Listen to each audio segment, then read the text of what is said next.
ребята, урок производственного обучения. И тема его – техническое обслуживание и ремонт системы смазки двигателя А41 трактора ДТ-75. Из чего он состоит? Система смазки двигателя состоит из насоса, который расположен в картере двигателя, магистрали масляной, которая проходит через весь двигатель и по шлангам систему очистки. Перед вами два фильтра, центрифуги, служат для очистки масла двигателя. Наша задача сегодня – сделать техническое обслуживание центрифуги, то есть раскрутить ее, вычистить, скрутить и поставить ее на место.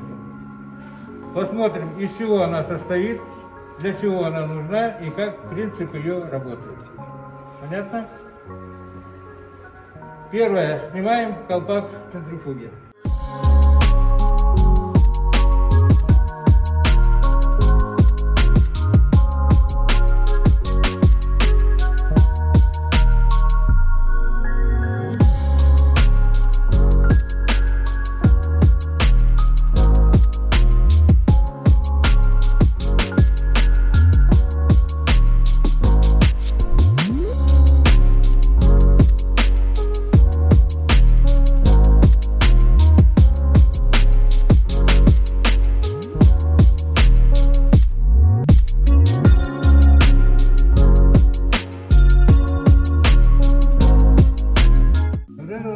Есть корпус центрифуги.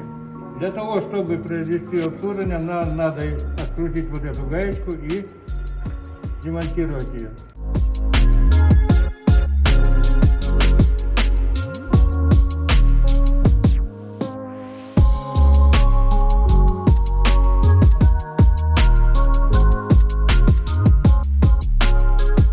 Вот, ребята, перед вами работа центрифуги, которая под действием центробежной силы, масло проходит через форсунки, создается реактивная скорость, и она начинает вращаться. Под действием центробежной силы вся грязь оседает на стенках центрифуги.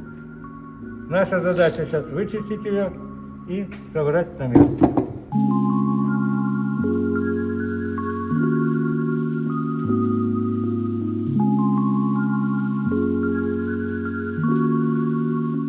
Мы промыли, прочистили центрифугу, теперь собираем ее в обратной последовательности.